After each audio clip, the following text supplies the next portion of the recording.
I need both your IDs right now. Are we being detained? What crime are you investigating? A report came in. Just give me your IDs. A report of what exactly? And what law says we have to identify without reasonable suspicion? You're making this difficult. Don't play games. We're not playing games. We're asking if this is consensual or All right, this is one of those situations that starts off sounding almost ridiculous until you realize how dangerous ridiculous can get when it's backed by a badge. And the scariest part?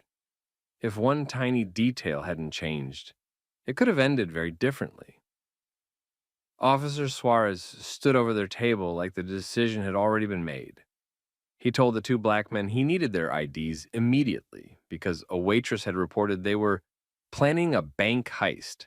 He said it like it was normal, like it was a reasonable thing to accuse two customers of while they were eating. The men didn't raise their voices. They didn't get up. They didn't scramble to prove anything. They did the one thing Suarez clearly hadn't expected. They started asking whether they were being detained, what specific crime he suspected, and what law he believed gave him the right to demand identification. Suarez didn't answer cleanly. He repeated the waitress's report. He leaned on authority. He implied consequences. And as nearby diners started looking over, his posture shifted from checking on a call to winning a standoff. Right then, the whole moment stopped being about safety. It became about control. Quick thing, tell me where you're watching from. City and state. And if you like stories where people stay calm, know the rules, and force accountability when someone abuses power, hit like and subscribe. Now rewind. It started the way these things usually started. Someone got uncomfortable, gave their discomfort a dramatic name, and handed it to the police like a fact. A waitress saw two black men talking at a table and decided what she was hearing couldn't be normal conversation. Maybe she caught words like schedule, vault, or bank. Maybe she didn't even catch the words, just the vibe she assumed. Either way, the report that made it to Suarez wasn't two customers are being loud or two people are arguing. It was they're planning a bank heist. And Suarez treated that report like it gave him permission to turn a lunch into an interrogation. He walked in, went straight to their table, and opened with a demand instead of a question. Not a greeting, not a check-in. A demand for ID, right away, right in front of everyone. The two men held the line calmly. They didn't talk back the way people like to label it. They asked structured questions that forced Suarez to either justify himself or admit he couldn't. That's where the chess game began. Suarez tried the common moves. He framed it as an investigation, hoping the word itself would end the conversation. When that didn't work, he tried intimidation, suggesting he could make things inconvenient. Then he tried embarrassment, letting his voice carry, letting the room notice, making the men feel like refusing him would make them look guilty. But the men didn't give him the reaction he wanted. They stayed controlled and kept returning to the same points. Detention or not, crime or not, lawful basis or not. And because Suarez couldn't name an actual crime, he got stuck in the only place officers get stuck when they don't have facts. He started policing attitude. He warned them about tone. He implied they were being difficult. He suggested that refusing to comply was suspicious by itself. The manager drifted close, trying to smooth it over the way managers often did, by asking the targeted people to sacrifice their dignity so the room could stay comfortable. The men didn't take the bait. They didn't insult anyone. They made it clear that comfort wasn't a legal standard. By then, the whole restaurant felt it. This wasn't a quick check anymore. This was an officer trying to force compliance without the foundation to demand it. And just as Suarez edged toward escalation, just as it looked like he might try to create a reason to justify his presence, a third person stepped in. Not loud, not dramatic, just decisive. That person addressed Suarez directly and told him to step away from the table. Then, with the kind of calm that only came from real authority, they revealed what Suarez hadn't known when he walked in. The two men weren't random customers. They were undercover detectives. and Suarez's body language changed instantly, like someone had flipped a switch behind his eyes. He stopped posturing. He softened his voice. He began backing out of the moment he'd built, because now it wasn't just two black men refusing to be bullied. Now it was oversight, consequences, and a record that wouldn't be easy to rewrite. Suarez's whole posture changed the moment the third person identified the two men as undercover detectives. He stopped talking like he was in charge of the table. He started talking like he was trying to get out of a mistake. The third person, calm, clipped, clearly not there to debate, asked Suarez the same question the men had been asking the entire time. What specific articulable facts gave him reasonable suspicion that a crime was happening? Suarez didn't have anything new. He went back to the waitress report again, but now it sounded weaker, because the room had already watched him build an entire confrontation on it. That was the point the detectives didn't even have to say out loud. If the only thing that changed was Suarez learning who they were, then the issue wasn't safety. The issue was who he believed deserved automatic respect. Suarez tried to pivot into polite professionalism. He said he was just responding to a call. He implied it was routine. He tried to make it sound like he would have treated anyone the same, but his own behavior contradicted him in real time. Before the reveal, he had been firm, impatient, and ready to escalate over a refusal to identify. After the reveal, he got careful. His voice lowered, his hands stayed still. He started apologizing, and the detectives didn't reward it with friendliness. They didn't threaten him. They didn't raise their voices. They didn't perform for the restaurant. They held him to the standard he'd avoided: facts, not feelings. Through the narrator's lens, it was simple. The detectives kept their questions tight and gave Suarez no emotional material to twist into aggression. They kept the interaction on the record. They made sure the third person heard the full timeline. Suarez's demand, his inability to name a crime, his pressure tactics, his tone shift.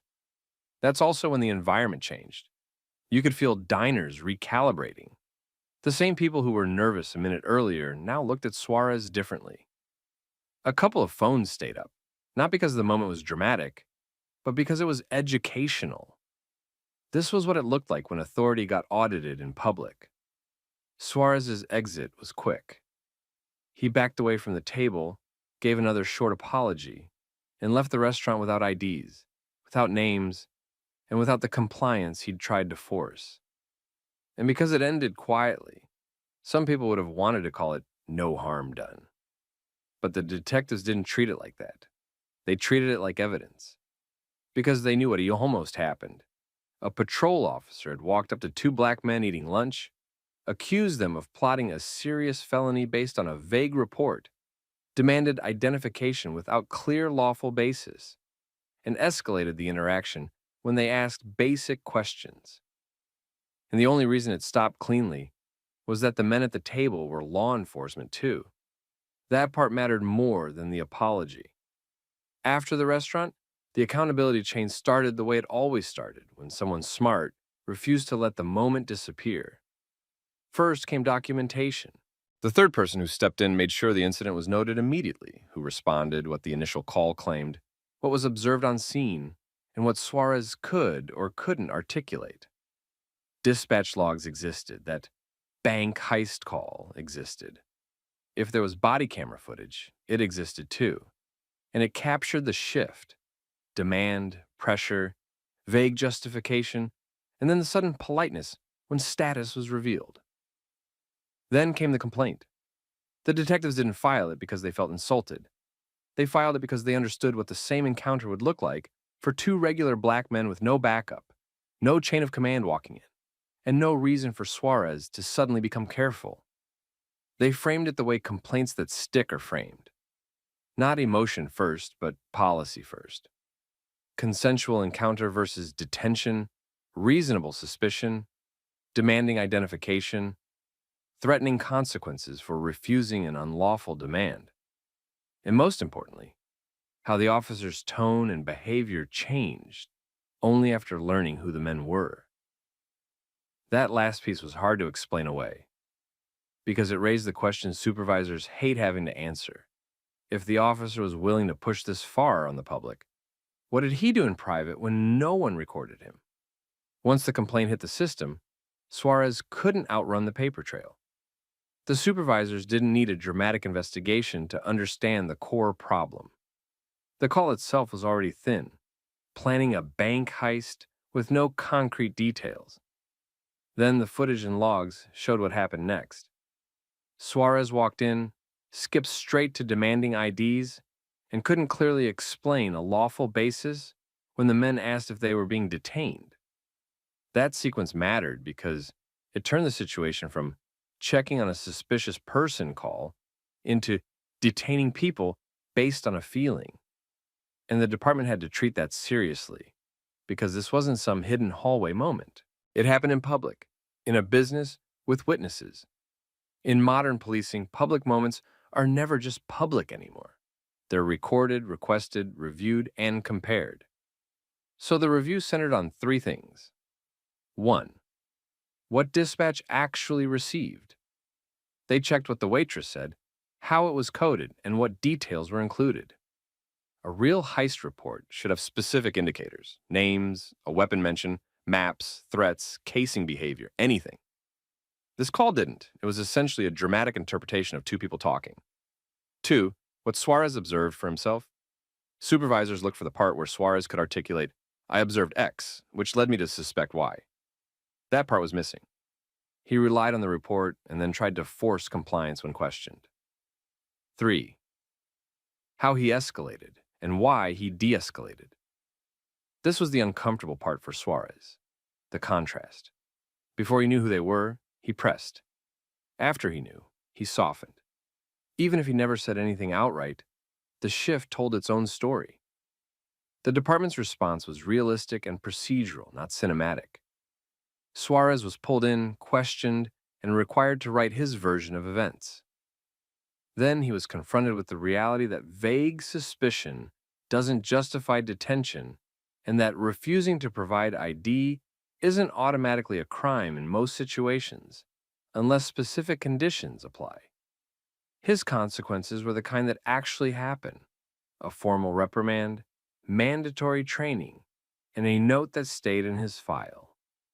Depending on the agency and his history, it could include a short suspension or being placed under closer supervision for a period. But the detectives weren't satisfied with a quiet slap on the wrist that changed nothing. They pushed for a practical fix, a reminder to patrol officers about the difference between a consensual contact and a detention, and how suspicious person calls from businesses had to be screened for bias-based vagueness, not ignored, screened. Two black men talking couldn't be treated like actionable intel just because it was packaged with a scary phrase. The restaurant got its own fallout. Management couldn't pretend it was nothing once it became clear the accusation had been extreme. Even staff who wanted to defend the waitress had to face what she had actually set in motion: an armed officer confronting customers over an imagined felony in a room full of people without real evidence. The waitress didn't become a cartoon villain in the aftermath. She became what these situations usually reveal: a person who felt fear or suspicion, labeled it danger, and expected the system to handle it without questioning her assumptions. That's why the detectives treated this as bigger than Suarez. Because Suarez didn't invent the suspicion alone. He inherited it, accepted it, and escalated it. And the most important part, the part that stuck with people who witnessed it, was how simple the difference was. Nothing about the detective's behavior changed after the reveal. Only Suarez changed. That became the lesson, the quiet proof, the thing you couldn't unsee once you saw it. After Suarez left the restaurant, the moment didn't feel over for the two detectives. It felt exposed, because what happened wasn't complicated. Two black men sat down to eat. A staff member attached a violent story to them with no real facts. A patrol officer treated that story as enough to demand compliance. And when the men stayed calm and asked basic legal questions, the officer tried to turn the encounter into a power contest. Then one detail changed. Someone revealed the men had status inside the system. And suddenly, the same officer who couldn't explain a lawful basis found his manners. That contrast became the lasting evidence, not just for the detectives, but for everyone who witnessed it.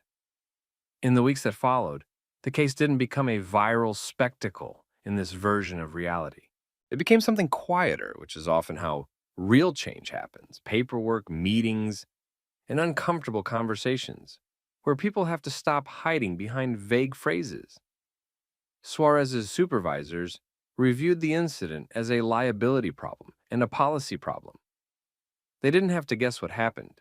Dispatch logs and footage captured the entire arc. The initial accusation, the demand for IDs, the repeated refusal to clarify detention, and the tone flip after the undercover reveal. That made it hard to rewrite. So the department responded in layers. First layer, corrective action for Suarez. He was required to account for his decision-making.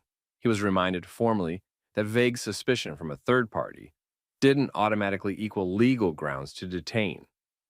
He received documented discipline and retraining focused on consensual encounters, reasonable suspicion, and escalation control. And whether the punishment was mild or serious, the key thing happened. It became part of his record. Not a rumor, a file. Second layer, guidance to prevent repeats. The detectives pushed for a procedural reminder that business calls needed to be handled with clearer thresholds. Not ignored, just not blindly accepted. If the suspicion was essentially a vibe dressed up as danger, officers needed to slow down and verify before turning customers into suspects. It wasn't a grand reform. It was a guardrail. And guardrails matter. The restaurant had its own reckoning. Managers hate admitting the truth in these situations. Staff can turn bias into a police response with one phone call. And once it's done, the targeted person carries the risk, not the caller. So management reviewed the decision chain, what the waitress actually reported, what she claimed she heard, whether anyone tried to ask questions before dialing 911. They updated training, clarified guidelines, and made it clear that "they look suspicious" wasn't a reason to involve law enforcement. The waitress faced consequences that fit real workplaces, coaching, discipline, and a new understanding that her assumptions could have gotten someone hurt. She may not have intended harm, but intent didn't erase impact. And after that, the restaurant's staff had to live with the uncomfortable reality. Their dining room had been the stage for a double standard. For the detectives, the outcome wasn't satisfaction, it was clarity. They'd handled the confrontation the way they'd been trained to handle dangerous uncertainty. Stay calm, stay structured, don't give the other side emotional fuel, and keep forcing the interaction back to objective rules. But privately, they couldn't ignore the part that haunted the whole thing. If they weren't detectives, if they were just two regular black men with normal jobs, Suarez might have pushed it further. He might have demanded they stand, might have searched them, might have decided non-compliance was the crime. And later, he might have written it up in a way that sounded clean. That's why they filed the complaint anyway. Because the real issue wasn't that a cop bothered two detectives. It was that the system only relaxed once it realized the men at the table belonged to it. And that's the moral that sticks. Power will test your boundaries when it thinks you don't know the rules. And the simplest form of protection, sometimes the only safe one, is calm, documented accountability. So here's the question for you. If you were sitting at that table, would you have known how to respond without escalating it? Would you have felt safe enough to keep asking, "Am I being detained? What crime? What suspicion?"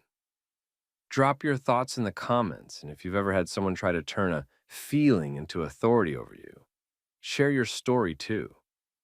And don't forget to like, share, and subscribe for more real, grounded story times like this. Because the next person at that table might not have anyone walk in to change the tone. Step out of the vehicle. Give me your ID. Sir, what legal reason are you detaining me for? The plate authorizes the spot. Don't argue with me. ID, now. I'm asking a legal question. What probable cause do you have to demand ID? You're acting suspicious. Suspicious isn't a crime. You are not free to leave. Captain Brent Harlan stood at the driver's door and told Staff Sergeant Darius D.J. Coleman he was not free to leave. Coleman stayed seated. He kept his hands visible. He asked what legal reason supported detaining him. Harlan did not give a clear offense.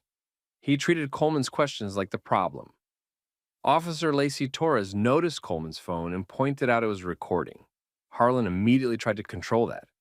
He ordered Coleman to stop recording and keep his hands where they could be seen. Coleman refused to stop recording. He stated he was documenting the contact and that he was not reaching for anything.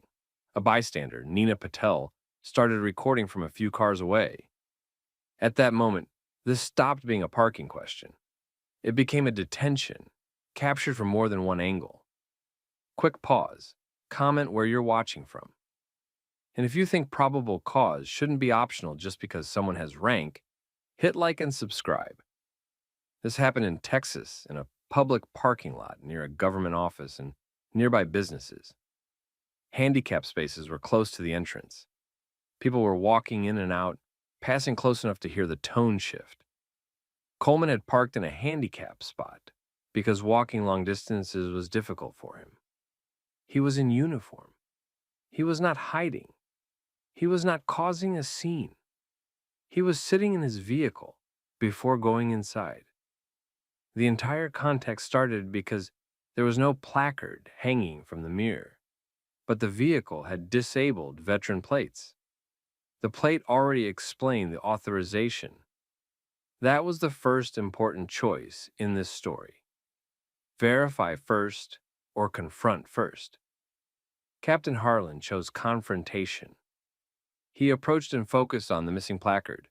He told Coleman he could not park there and demanded identification. Coleman did not raise his voice. He did not argue about respect. He pointed out the plate and asked why ID was being demanded if the plate already explained the situation. Harlan repeated the demand. Coleman shifted the encounter to procedure. He asked what probable cause existed to require ID. That question changed the dynamic. It forced Harlan to either explain legal authority or admit the demand was based on preference. Harlan did not explain a specific offense. He labeled Coleman suspicious. Coleman responded in the same controlled way. He challenged the idea that suspicion alone was a crime and redirected Harlan back to the proper step. Run the plate and verify.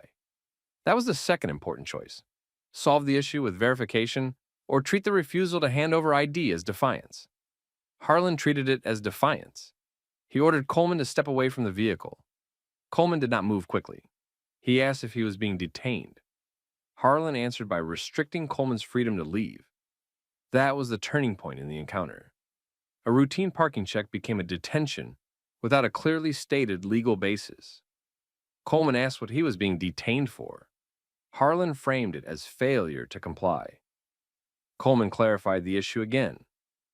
Asking an officer to explain authority was not the same as refusing a lawful order. He kept his tone even. He kept his hands where they could be seen. He kept the focus on one question: what legal reason justified holding him? Harlan did not provide a clear crime. Instead, he tried to control the environment. That was when the phone became the new target. Officer Torres noted the recording. Harlan immediately pushed for the recording to stop while also directing Coleman's hands and posture. Coleman refused to stop recording. He stated he was documenting for accountability and safety. He emphasized he was not reaching into pockets, the console, or any compartment. He stayed seated and still. That removed an excuse officers sometimes rely on. If the person does not move, the encounter cannot be justified as a reaction to movement. It has to stand on the original reason for contact. And the original reason was a parking assumption that could have been verified by the plate. Nina Patel's recording from outside mattered for a different reason. It captured the overall scene, where everyone stood, what the vehicle showed, and how the encounter looked to the public. It also captured the disabled veteran plate as part of the wider frame. Now there were multiple recordings of the same detention. Coleman stayed consistent. He did not perform anger. He did not perform fear. He did not give Harlan anything that would make escalation look reasonable later. He kept the encounter focused on justification, not personality. Harlan kept trying to shift the issue away from the plate and toward obedience. He repeated commands. He implied the problem was cooperation rather than legality. But the more he leaned on rank and repetition, the clearer the record became. This was a detention built from a misunderstanding, then held in place because Coleman asked lawful questions. Captain Brent Harlan kept the detention active and tried to reframe the situation so it looked like Staff Sergeant Darius D.J. Coleman was the problem, not the initial mistake. Harlan repeated the same point about a placard and treated the disabled veteran plate like it did not settle the issue. He kept coming back to one demand: identification. Coleman did not argue about respect or tone.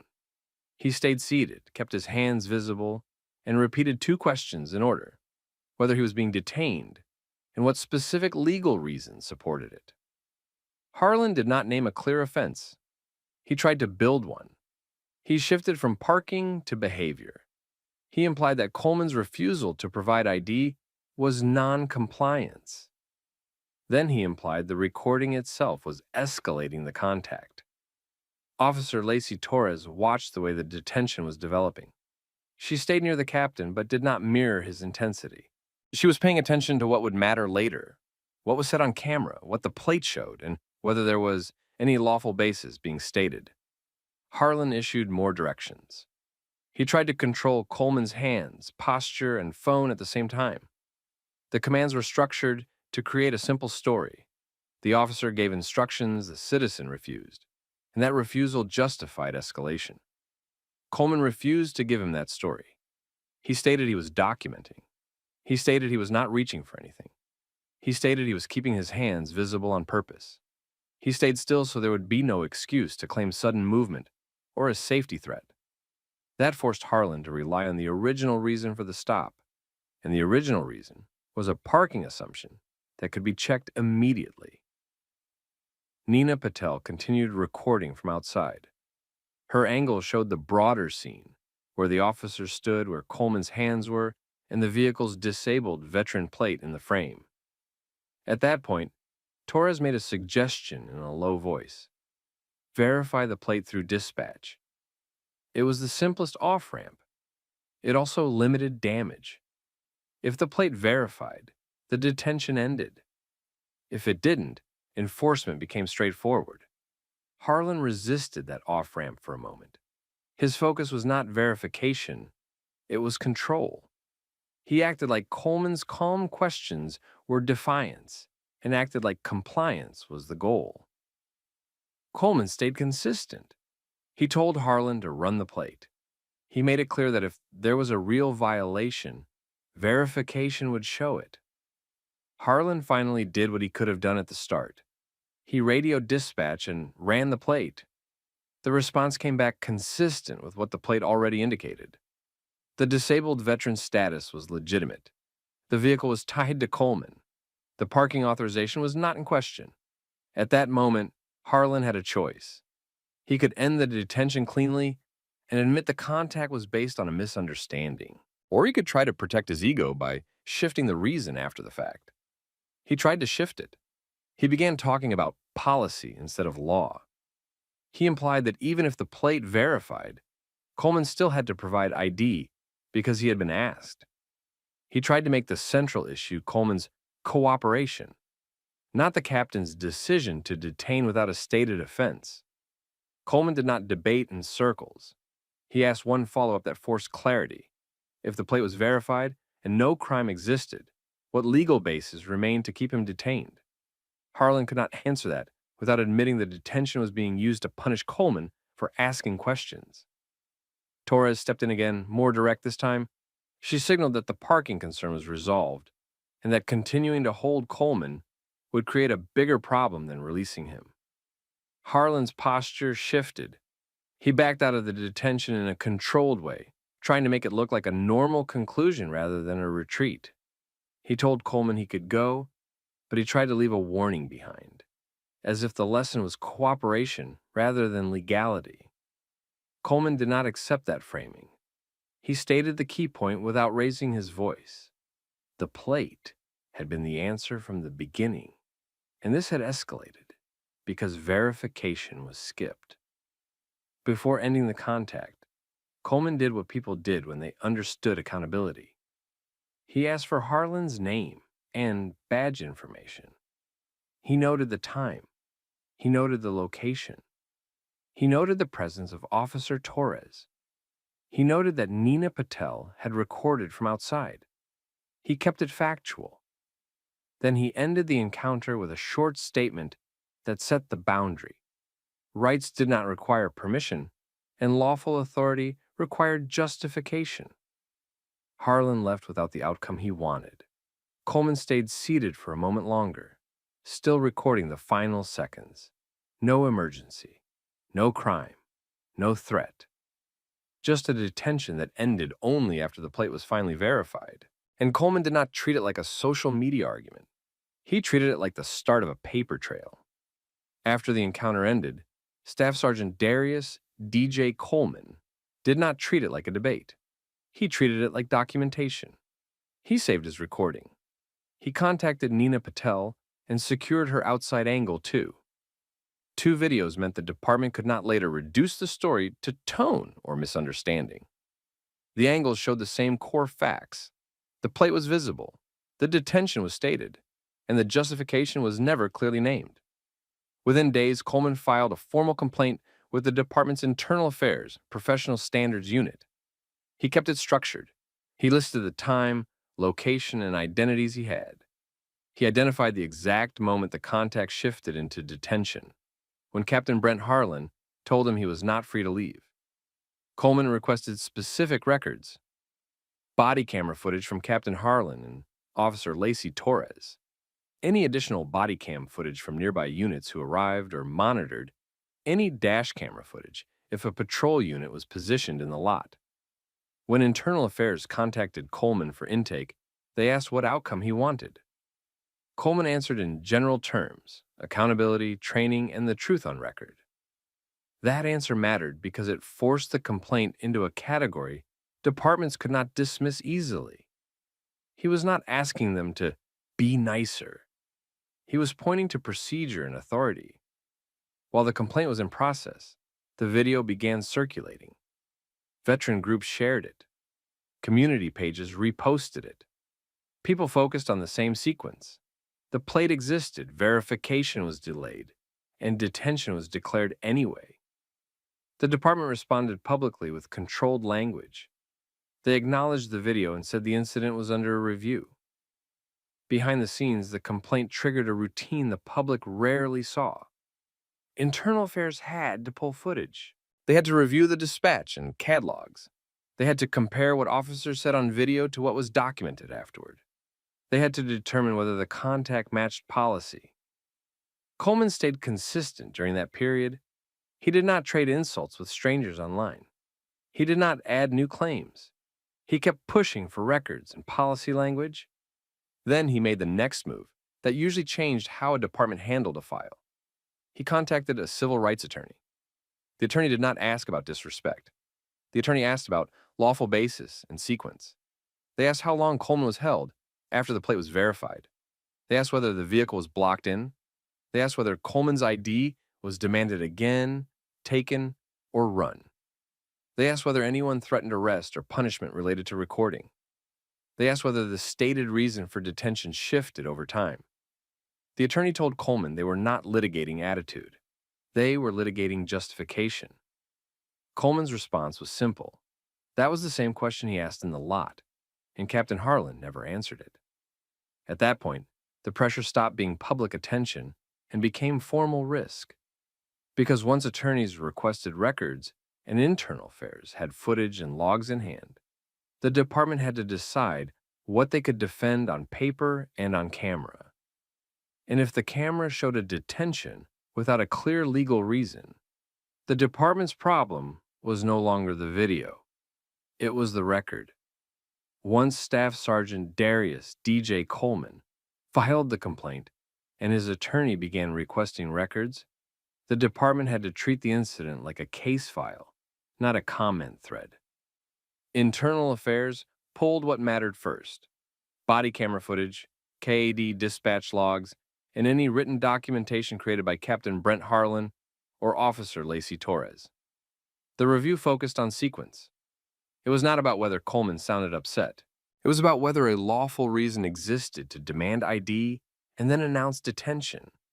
The main comparison was simple: what was said in the parking lot versus what was later claimed in writing. If the footage showed the disabled veteran plate clearly and showed Harlan still escalating, that narrowed the department's options. They could not reasonably argue that verification was impossible. They could only argue why they chose not to verify first. If any report tried to add a new reason later, something not stated during the encounter, that created a credibility problem. The record would show whether the legal basis existed in real time or was built afterward. Publicly, the department stayed careful. Their statements stayed brief. They were aware of the video and the incident was under review. Privately, supervisors treated it as a risk issue.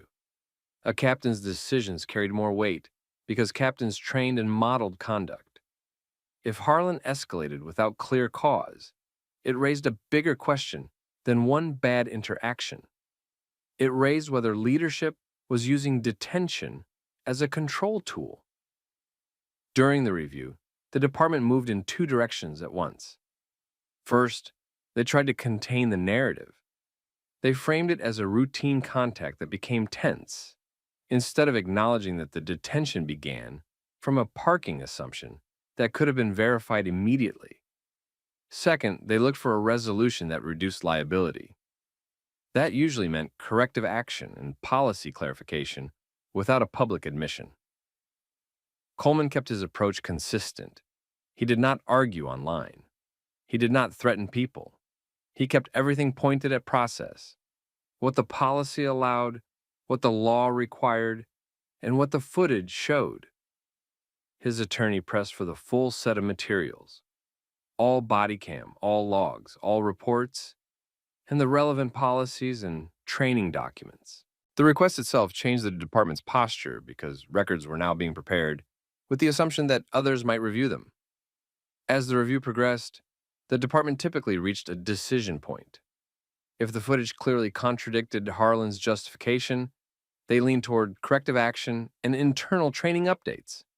If they believed they could defend it, they leaned toward a statement that the contact was within policy, even if it looked bad. If the legal exposure was high, they leaned toward resolving it quietly through counsel. No matter which path they chose, one outcome was hard to avoid.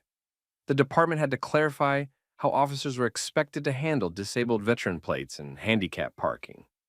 And they had to clarify what actually supported an ID demand in a detention. For Captain Harlan, consequences depended on what the footage showed and what the department could defend. At minimum, leadership had to address why a detention was declared without a clear offense. For Coleman, the result was not about winning an argument. It was about forcing an accurate record. He had stayed calm in the lot, and now the department had to answer in writing for the choices made on camera. When the internal review reached its end, the department did what departments usually did in situations like this. They kept the public message short, and they handled the real decisions internally. The statement stayed controlled. It acknowledged the incident and confirmed a review. It did not debate details. It did not admit wrongdoing in plain language. But internally, the outcome showed up in the places that mattered. Policy guidance was clarified. Supervisors reinforced verification steps. The department emphasized that handicap parking concerns required confirmation before escalation, and that disabled veteran plates were not optional information to ignore. They also clarified how officers were expected to handle ID requests and detentions. If an officer could not articulate a lawful basis, the contact could not be treated like a detention just because the person asked questions. That part was not theoretical. It mattered because the key failure in Coleman's encounter was simple. Captain Brent Harlan used detention language without a clear legal reason, after a plate check could have resolved the issue. For Captain Harlan, the consequences depended on what the footage and records showed. If Bodycam and the bystander angle clearly captured the plate and captured Harlan escalate in any way, the department had to address it as a leadership problem, not a misunderstanding. A captain was expected to model correct decision-making. When a captain escalated without justification, it created risk for everyone under him and risk for the city. So the corrective actions often came in the standard administrative forms: documented counseling, mandatory retraining, and supervisory review. In stronger outcomes, it could affect leadership standing or assignments. The department did not need to publicly announce every step for the steps to be real. For Officer Lacey Torres, the file usually reflected her role in the sequence and what she did or did not do to slow the escalation. Once it became clear the plate was valid and the detention was on camera. For Staff Sergeant Darius D.J. Coleman, the result was not about a parking spot. It was about a record that could not be rewritten. He had stayed calm. He had kept his hands visible. He had asked the correct questions. He had documented the detention. He had filed a structured complaint. He had requested the records. And when the process moved slowly, he involved counsel. So the department had to treat the file with seriousness. If legal resolution was discussed, it followed the same logic the attorney gave from the start: justification and sequence. Not attitude, not tone, not whether the veteran could have made it easier. The question was whether the department could defend a detention that began from an assumption and continued without a stated legal basis. Even when departments avoided public admissions, the practical outcome was clear. Guidance changed, oversight tightened, and the behavior that created the problem became harder to repeat quietly. And that was the point. Coleman did not win by getting louder. Coleman won by staying controlled and creating a record that forced accountability. Because the moment an officer says a person is not free to leave, the burden shifts. The system has to justify that restriction with something real, not a label, not irritation, not rank. So here's the question. If you were in Coleman's position and a captain told you that you were not free to leave, but could not name a lawful reason, what would you do? Hand over ID to end it fast, or keep asking for justification on the record? Drop your answer in the comments. And if you've been in a situation where power was used instead of procedure, share what happened. And if you want more stories like this, realistic, modern, and focused on oversight and accountability, hit like and subscribe so you don't miss the next one. I need both of your IDs right now. Are we being detained? What crime are you investigating?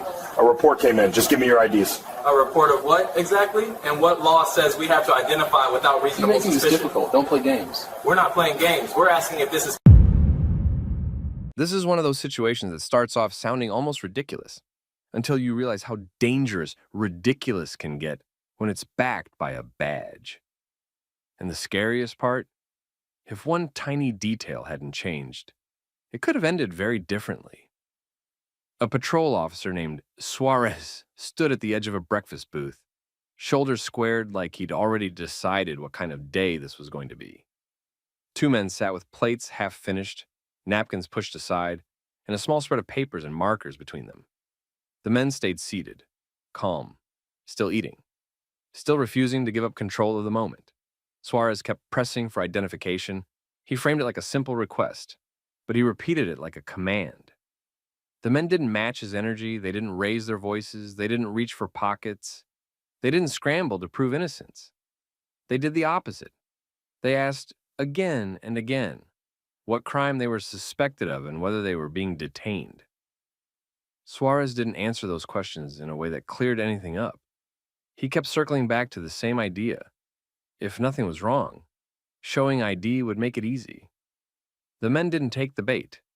They kept pushing the legal line back into the center of the conversation. No crime, no reasonable suspicion, no detention, no ID. And around them, the restaurant went quiet in that specific way it did when strangers decided they were watching a situation instead of eating breakfast.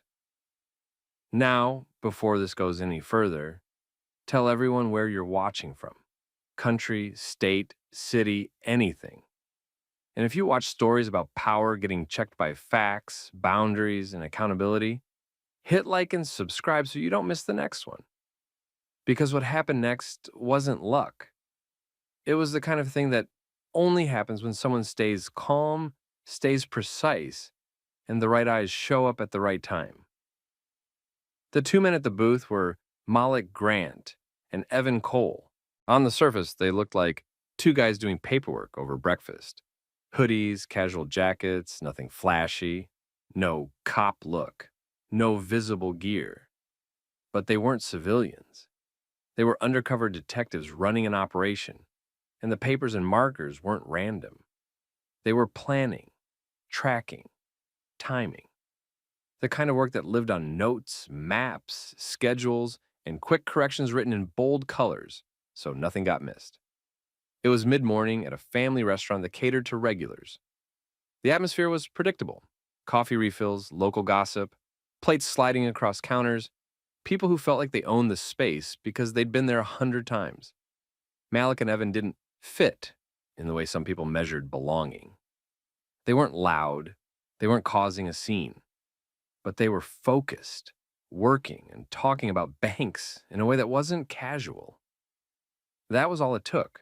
A waitress named Tessa noticed them early. Not because they were disruptive, because they had papers spread out and they weren't talking softly. She overheard the word banks more than once. She saw a marker in someone's hand. She saw them pointing at something on the table. And instead of asking what they needed or treating it like normal business meeting behavior, she treated it like a threat.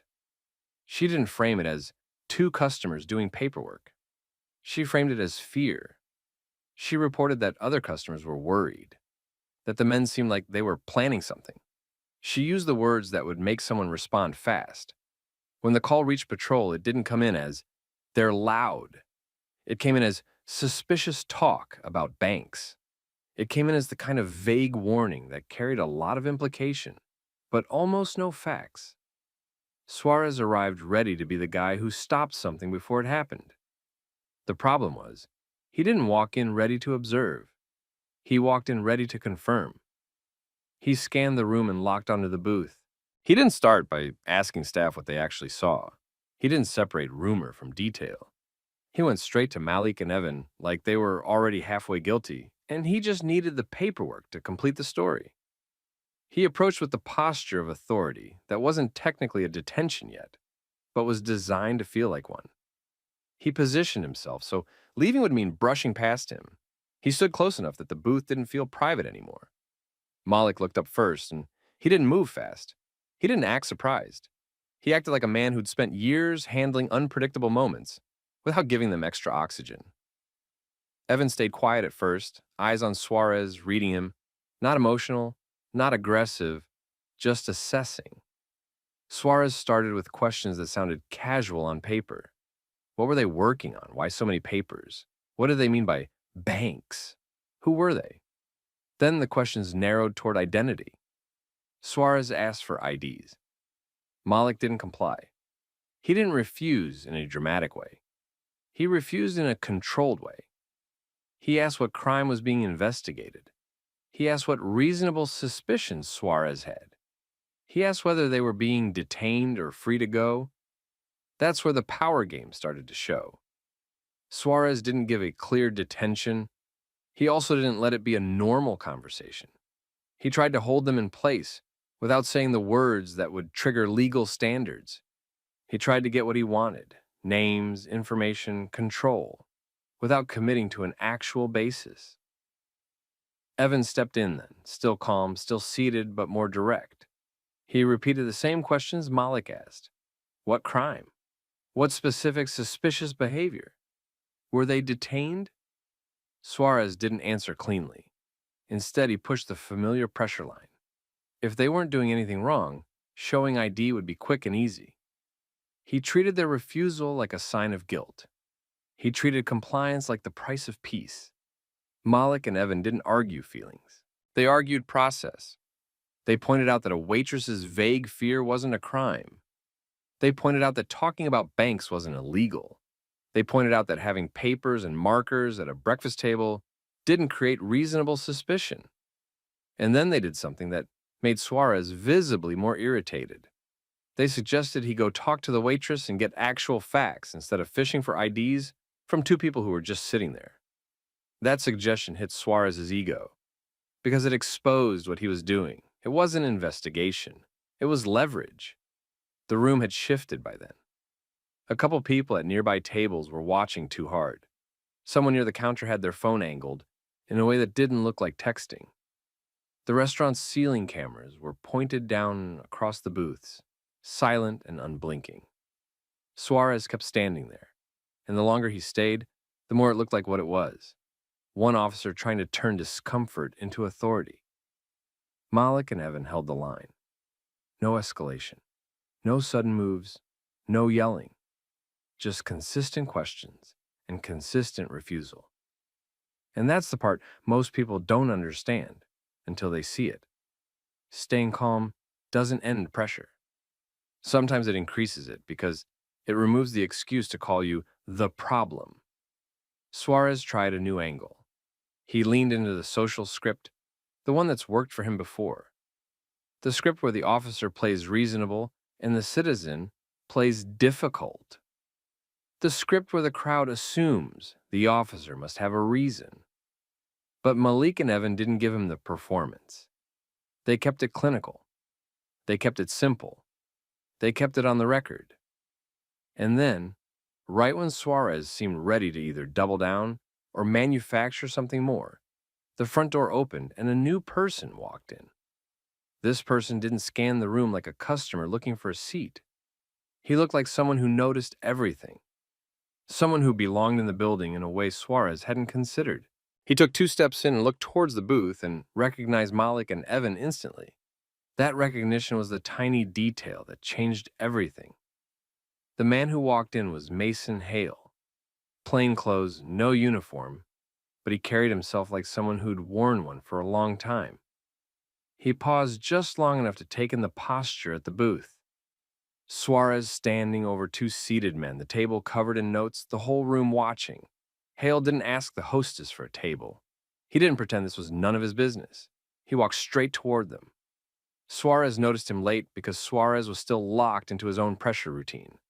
But Malik saw Hale immediately. Evan did too. Neither man looked relieved. They looked ready for the next move, whichever way it went. Hale reached the booth and gave Malik a quick nod that said he knew exactly who he was. Then he looked at Evan the same way. Recognition, familiarity, professional. Suarez's face changed before anyone said anything out loud. He didn't have to be told what it meant. He could see it. 2 men he'd been treating like suspects were being acknowledged like colleagues. Hale asked Suarez what the situation was. Suarez tried to summarize it in the safest language possible. He kept it vague, like the original complaint. Customers were concerned, talk about banks, papers on the table. He was just checking. Hale didn't accept the summary as justification. He asked what specific crime was being investigated and what specific behavior created reasonable suspicion. He asked whether Suarez had detained them or whether this was consensual. That's when the whole thing tightened. Because Malik and Evan had already asked those questions multiple times, and Suarez had avoided answering them. Now, the same questions were coming from someone Suarez couldn't dismiss. Suarez tried to pivot into the public safety explanation again, but Hale cut through it by forcing it back to standards, what facts, what suspicion, what legal basis. Malik finally ended the uncertainty without making it a show. He identified himself as a detective, still calm, still seated. Evan followed with the same. They did it the way experienced undercover guys did it. Short, controlled, not flashing anything around for the dining room. Hale confirmed it with his own reaction. He addressed them like detectives and asked briefly if they were good. In that moment, Suarez understood he had walked into a restaurant, trying to fish IDs from two people who knew the law better than he did and who could make the consequences real. The tone flipped so fast it was obvious to everyone watching. Suarez stepped back half a pace. His voice dropped. His posture softened. The same man who had been leaning on, "If you're doing nothing wrong," now sounded like he was trying to rewind the last 5 minutes. Hale didn't let him. He told Suarez, clearly and without yelling, that a vague complaint about talking about banks and having papers wasn't reasonable suspicion. He pointed out that asking for ID without grounds was not a harmless habit. It was a constitutional problem and a community trust problem. He reminded Suarez that a consensual encounter stayed consensual only if people were actually free to refuse, and that hovering over a booth demanding ID looked like a detention, no matter how it was labeled. Hale also pointed out the mistakes Suarez had made from the start. He hadn't even gone back to the source to separate what was actually observed from what was assumed. He had treated a nervous story as evidence. Malik didn't pile on. He didn't gloat. He kept his face neutral and his voice level.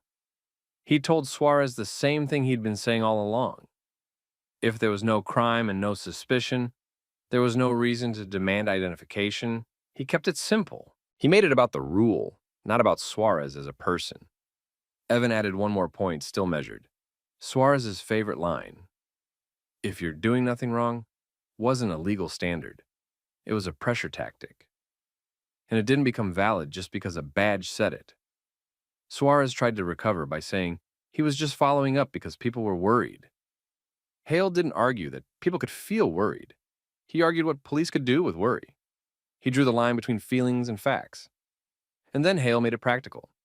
He told Suarez that his body camera would show the entire exchange, including the repeated refusal to articulate suspicion, and that supervisors would not defend ID phishing if it became a complaint. That part mattered, because now it wasn't just Malik and Evan holding a boundary. It was oversight, documentation, a clear record, the thing that turned a street-level power play into a professional liability. Suarez finally backed off.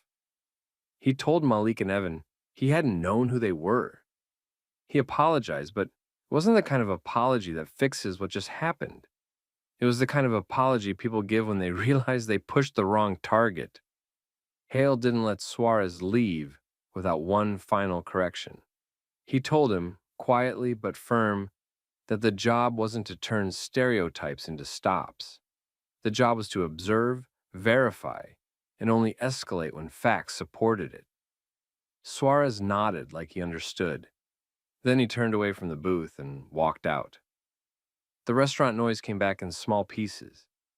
Silverware, low voices, coffee being poured. Like everyone had been holding their breath and didn't realize it until it ended. Malik and Evan didn't celebrate. They didn't even look around to see who had been watching. They gathered their papers, stacked the markers, and kept their focus on what they'd come there to do. Because for them, that booth wasn't just a breakfast table. It was a reminder of how fast a normal morning could get dangerous when someone in authority decided a story sounded exciting enough to chase. In the hours after Suarez left, the moment didn't stay in that booth. The restaurant had ceiling cameras. Suarez had a body cam. And at least one customer had recorded a short clip showing the basic shape of it. An officer pressing two calm men for ID without clearly naming a crime, then shifting fast when a plainclothes supervisor arrived. By the end of the day, it was circulating locally. Some people defended Suarez as being cautious. Others pointed out that caution still had legal limits, and vague fear wasn't reasonable suspicion. Inside the department, Hale treated it like a policy problem, not internet drama. He pulled Suarez in and walked through the exact failures. He hadn't verified what the waitress actually observed. He couldn't articulate a specific crime, and he tried to turn a voluntary contact into compliance by leaning on pressure language instead of facts. Hale made one point stick. This wasn't only wrong because the men were detectives. It would have been wrong with any customers. The restaurant got contacted too. Management addressed the staff process for calling police because customers feel weird wasn't a reportable crime. The waitress admitted she hadn't heard a plan or seen anything illegal. She heard the word banks, saw papers and markers, and filled in the rest. She was given corrective guidance and a formal warning about escalating assumptions. Suarez didn't get a dramatic punishment. What he got was real-world accountability, a documented counseling entry, and mandatory refresher training focused on consensual encounters, detention standards, and ID requests. The kind of correction that follows an officer and becomes a bigger issue if it happens again. Malik and Evan didn't chase attention. They kept running their operation, and they made a practical change. They stopped using that restaurant for planning. Undercover work depended on staying ordinary, and the place had already shown it could turn ordinary into suspicious, with one bad assumption. Weeks later, their paper and marker planning proved what it always was: actual police work. The patterns they'd mapped led to a clean stop tied to the activity they were tracking around financial locations. No headlines, just a solid case, the kind that protected people quietly.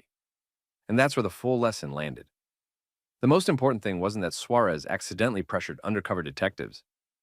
The important thing was how easily a vague complaint almost became a detention without legal grounds, and how fast the tone changed only when oversight entered the room. That's what accountability looks like in real life. Cameras, standards, supervisors who don't excuse shortcuts, and people who know how to calmly demand the legal basis before they give up their identity. So here's the question for you. If you were in that booth and an officer kept pushing for ID without naming a crime, would you have known what to ask, and would you have stayed calm enough to hold the line? Drop your thoughts in the comments. Share this with someone who needs the reminder. And subscribe if you want more story times where dignity and facts beat pressure. Give me your identification. What's this about? I'm just parked here waiting for my wife. You look suspicious. That's all I need. My phone is ringing. I'm going to answer. Make it quick. This is Darnell Carter. Yes. Executive Director, Police Accountability Commission. All right, listen. This is the kind of parking lot encounter that makes people say, that can't be real, until you remember how fast a normal day can turn into a controlled situation when someone with a badge decides they're in charge of the story. The officer had Darnell Carter boxed in so tight with the patrol SUV that Darnell couldn't back out even if he wanted to. The officer stood at the driver's side window, posture stiff, one hand hovering near his belt, and kept pressing for identification while treating the whole thing like Darnell had done something wrong just by sitting there. This is one of those situations that starts off sounding almost ridiculous, until you realize how dangerous ridiculous can get when it's backed by a badge. And the scariest part? If one tiny detail hadn't changed, it could have ended very differently. Before we jump in, tell us where you're watching from. What city and state? And if you watch these stories because you care about dignity, accountability, and people not getting pushed around just because someone has power, hit like and subscribe. Now, rewind. It was a normal day at a shopping plaza in Cedar Rapids. Late afternoon, busy parking lanes, people coming and going with bags, carts, kids. Darnell wasn't speeding through town. He wasn't causing a scene. He was parked. He was waiting on his wife, and he was doing what a lot of people do when they're killing time, reading through papers in the car, the kind of quiet moment that's supposed to be nothing. Engine off, seatbelt off, papers in his lap, phone nearby, no music blasting, no one yelling, just waiting. Darnell was black, mid-career, clean-cut, the kind of guy who stayed organized. He was used to being careful in public spaces, not because he was doing anything wrong, but because he understood something a lot of people learn the hard way. The same harmless behavior can get read differently depending on who's doing it. He had been parked long enough to finish a few pages when he noticed the patrol vehicle. It didn't glide past like routine traffic. It slowed, it angled. It turned into the lane like it had picked him out. And then it did something that changed the whole situation. The patrol SUV pulled in behind Darnell's car, close, too close. Not a normal parking behind someone close, more like a deliberate block. Then, to make it worse, the officer angled the SUV in a way that left Darnell's front end boxed by another parked vehicle and his rear pinned by the patrol unit. That's not a casual contact. That's a detention move. Darnell sat still. He didn't start the car. He didn't reach around. He didn't jump out. He waited, hands visible, papers lowered. He watched the officer in the side mirror and the rear view, tracking every step. The officer approached with a certain energy, like the decision had already been made that something was wrong, and now the officer just needed Darnell to fit the story. The officer stood by the window and demanded identification. Darnell didn't argue right away. He asked what this was about, because he was literally sitting in a parked car in a public lot, waiting for his wife. He wanted to know the reason. The officer responded like reasons were optional. He claimed he didn't need one. He said Darnell looked suspicious. He talked in that vague way that can mean anything and nothing at the same time. Then it got worse. The officer used "people like you" language. Not a direct accusation of a specific crime. Not a clear concern like someone reported a burglary or we're looking for a suspect. It was the kind of phrase that tries to sound like officer safety but lands as profiling. The kind of phrase that tells a person, without saying it outright, that the officer had already sorted them into a category. Darnell stayed measured. He didn't raise his voice. He didn't do the things some people expect. He didn't perform calm in a desperate way. He was just calm. He asked again what the suspicion was based on. The officer didn't answer with facts. He answered with control. He told Darnell to step out of the car. That command changed the stakes immediately, because it wasn't just about ID anymore. Now it was about compliance under pressure. Darnell took a breath. He moved slowly. He made it obvious he wasn't trying to surprise anyone. He told the officer he was reaching for his wallet because his ID was in it. That should have reduced tension. That's what people are told to do. Announce your movements, keep it visible, move slow. But the officer reacted like Darnell had done something aggressive. The officer's posture tightened. The officer's voice got sharper. The officer treated that reach toward the center console like it was a threat, like Darnell had reached for something else. And this is where the power chest starts showing.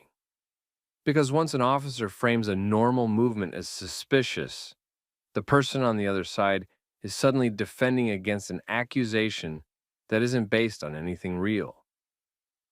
Darnell had to manage his body, his tone, his hands, his wording, while the officer got to escalate on vibes. The officer ordered him to stop moving. Darnell froze exactly where he was, wallet still not even fully in hand. He made his hands visible again. He waited for instructions like his safety depended on it, because it did. The officer then had him step out and immediately put hands on him. Not a casual pat-down. A frisk. The officer ran through the motions like it was justified by suspicious behavior, even though the only behavior was sitting in a parked car and reaching for a wallet after being told to provide ID. Darnell didn't resist. He didn't argue during the frisk.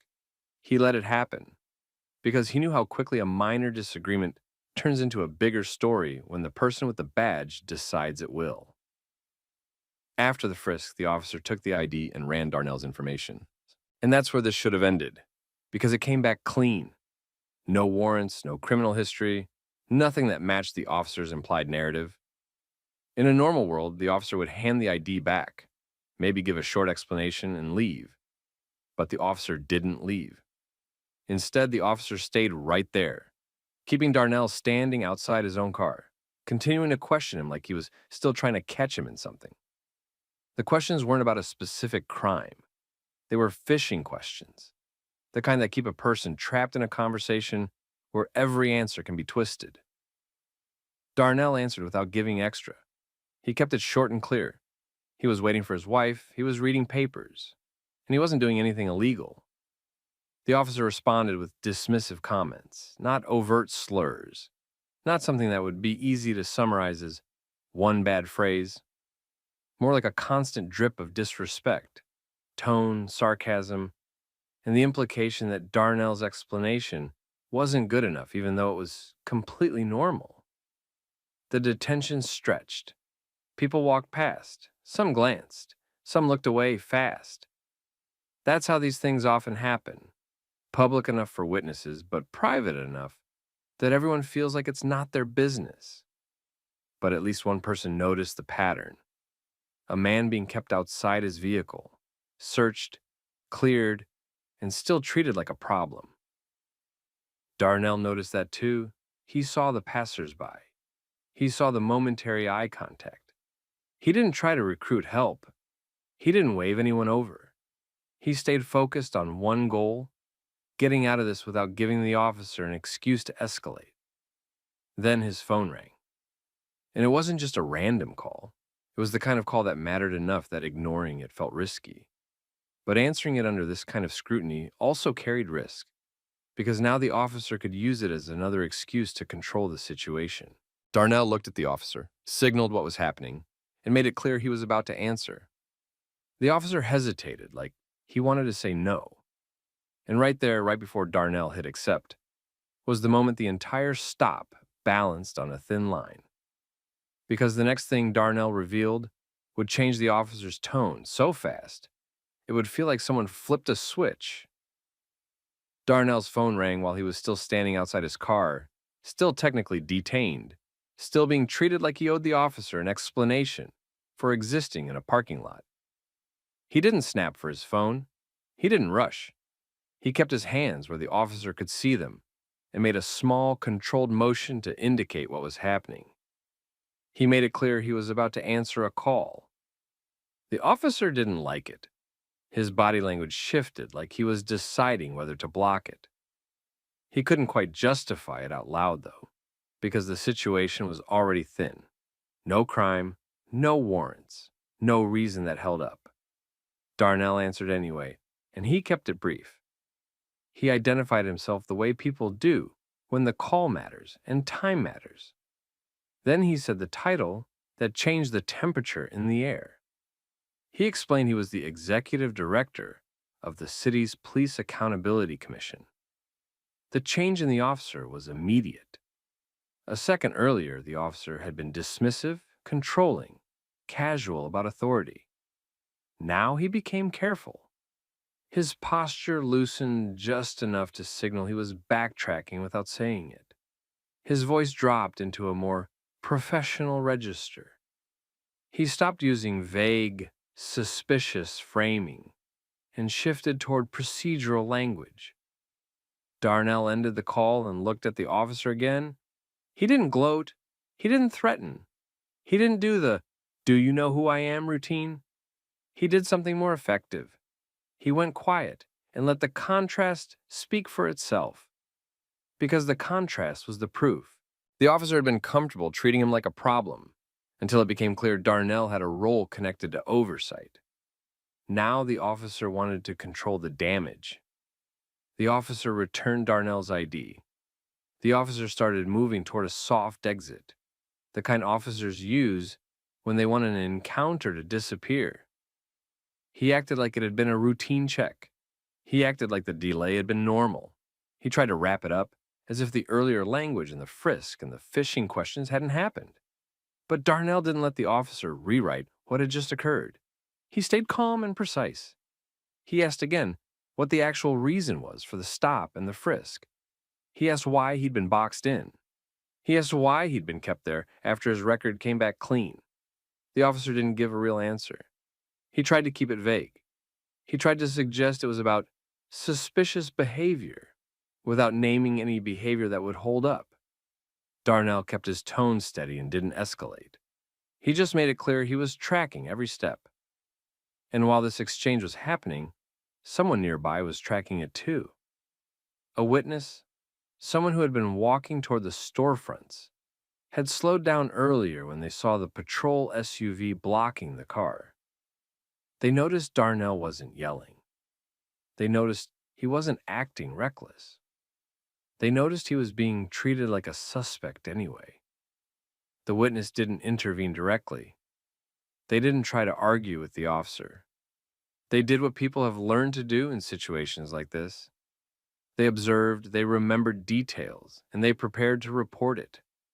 The officer, now aware the moment could have consequences, started rapping faster. He gave Darnell a final dismissive comment, lighter than before, but still meant to place the officer above accountability. The message was basically that Darnell should be grateful he was being checked, like the inconvenience and humiliation were normal costs of doing business. Darnell didn't argue. He didn't lecture, he just said one line that ended the encounter cleanly. He stated that being cleared didn't justify being treated like a suspect in the first place, and that he would be following up formally. He didn't raise his voice. He didn't threaten. He just made it clear this wasn't going to disappear. The officer walked back to his SUV and drove off. And just like that, the parking lot went back to normal on the surface. But Darnell didn't feel normal. His hands were steady, but his mind was already moving through the timeline like a checklist. The boxing in, the ID demand without reason, the people like you language, the escalation when he reached for his wallet, the frisk, the clean return, the extended detention anyway. Then the sudden tone shift after the title. Those details mattered because they revealed motive and pattern, not just one moment. A few minutes later, Darnell's wife, Maya, came out of a store with a small bag and the look of someone expecting a normal pickup. She saw his expression first. Then she saw the way he was standing, still in that controlled, post-incident posture people get when something has just happened and they're trying to keep it contained. Darnell told her, quickly, what happened. Not with drama, with facts. Maya looked around the lot like she was trying to picture it. She asked where the officer went. She asked if Darnell was okay. She asked if anyone saw it. That's when Darnell pointed out the witness nearby, someone who had lingered longer than a casual shopper would. The witness approached just enough to make it clear they weren't imagining things. They told Darnell they saw the stop and felt it was wrong. They said they were willing to file a complaint and provide a statement about what they observed. The boxing in, the frisk, the length of detention, the way the officer spoke. That witness statement became the second key piece. Because in these situations, it's not just about what happened. It's about what can be verified. Darnell didn't waste time. That same day, he documented everything while it was fresh. Times, location, patrol car position, the sequence of commands, the fact he was cleared and still detained, the tone shift after he identified his role. Then he did something most people don't have the access or energy to do. He started the accountability process immediately. A complaint was filed. The witness filed one too. And that mattered because it forced the incident into a formal track. It wasn't a private grievance anymore. It was an official record with multiple points of contact connected to a stop that should have ended the moment the officer saw there was nothing there. That complaint triggered a Bodycam review. And the Bodycam didn't just capture an officer doing a stop.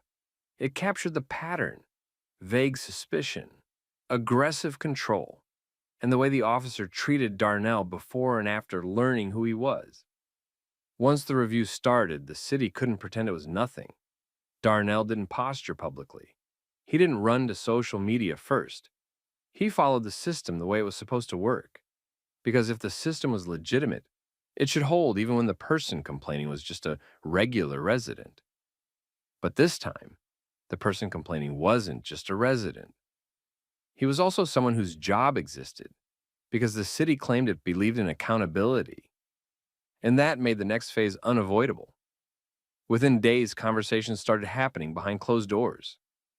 Not because the city suddenly cared about Darnell's comfort, but because the city could see what the footage showed, and they could see how the officer's language and choices would look under a review. Darnell then did the next step. He filed a civil rights lawsuit, not as a threat, as a documented response. He alleged the stop and detention were unconstitutional, rooted in profiling, and extended without lawful justification. The clean record made the extended detention harder to defend. The witness statement made it harder to dismiss. The body cam made it harder to spin. And then the story started to spread. Not because Darnell wanted it to be viral, because people in the community recognized the pattern immediately. They had their own versions of it. Different parking lots, different officers, different excuses. Same vague suspicious label. Same I don't need a reason attitude, same imbalance. And once the city realized this case wasn't staying quiet, they had a choice. Fight it and risk everything being exposed in court, or settle and try to control the fallout. They chose to settle, but settling didn't end it, because the officer's conduct wasn't just a misunderstanding. The review didn't stop at the lawsuit.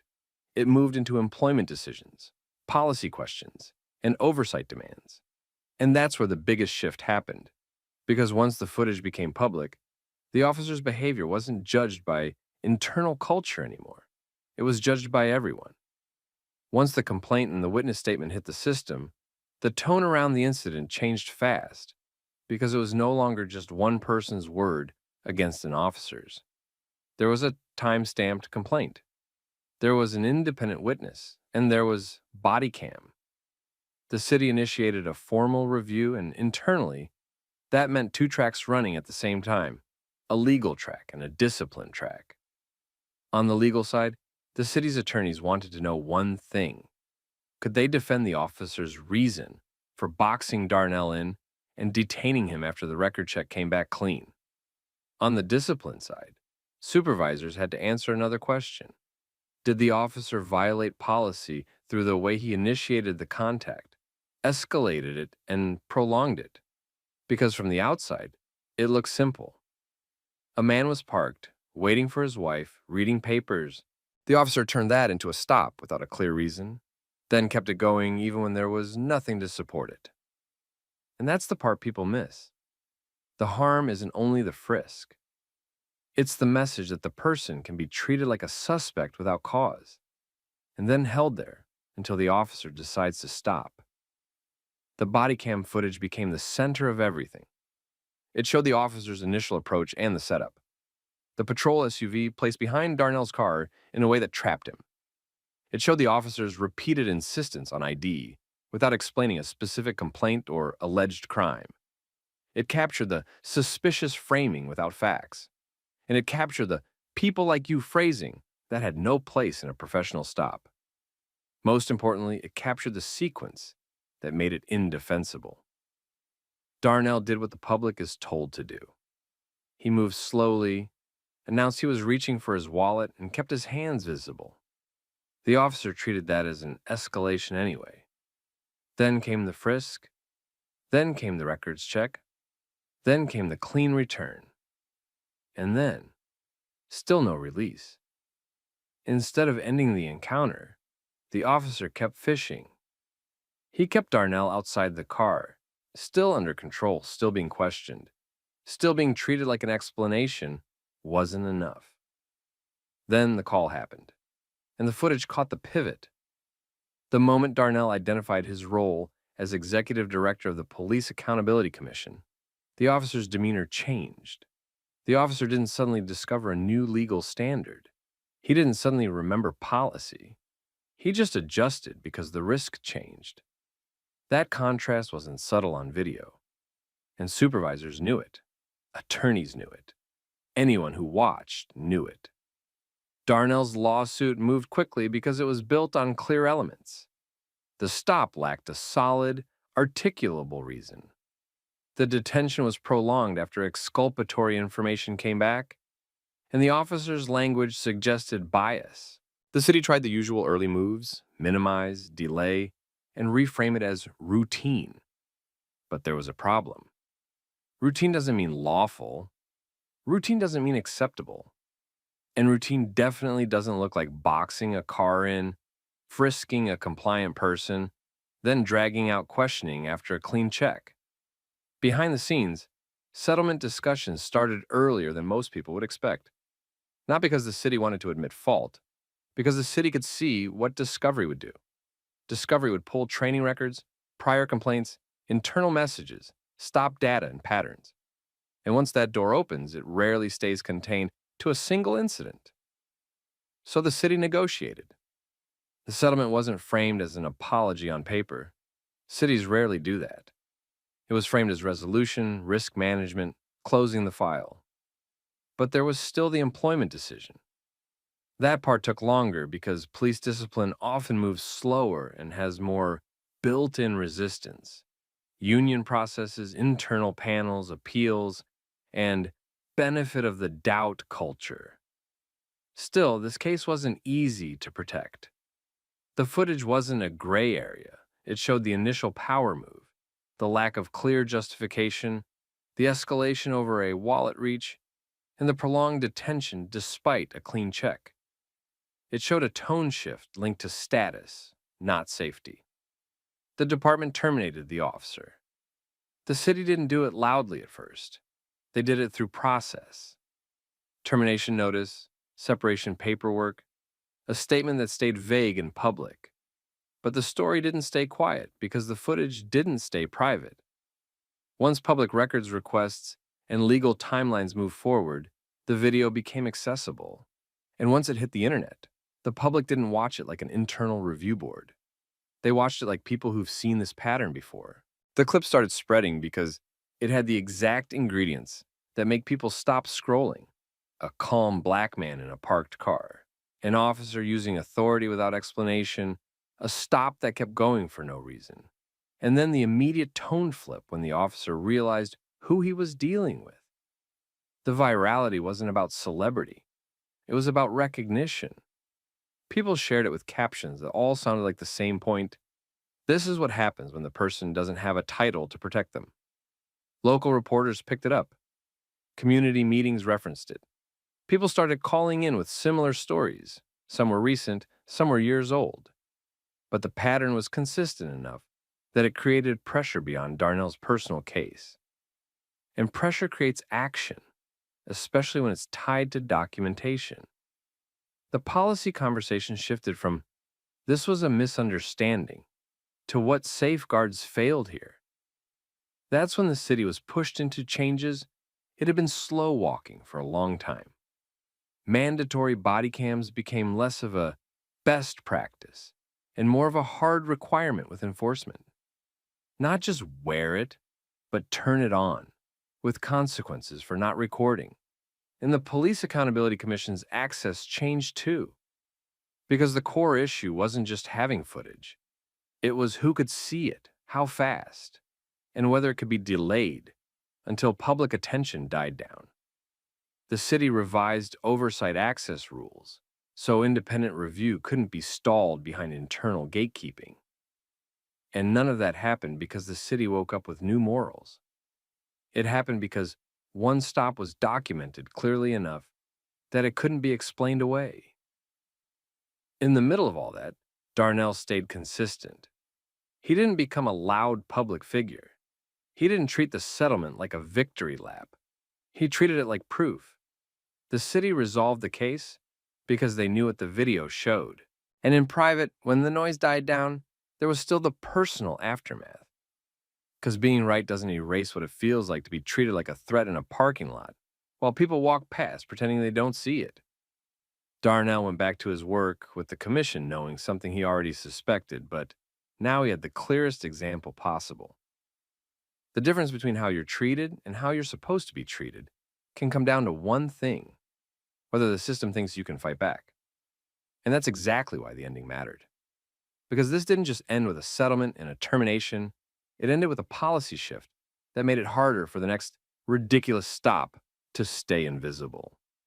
If you've ever been in a situation where someone tried to use power to make you feel small, drop in the comments what you would have done in Darnell's place. And if you want more real, grounded stories about accountability and people standing firm without losing control, make sure you subscribe.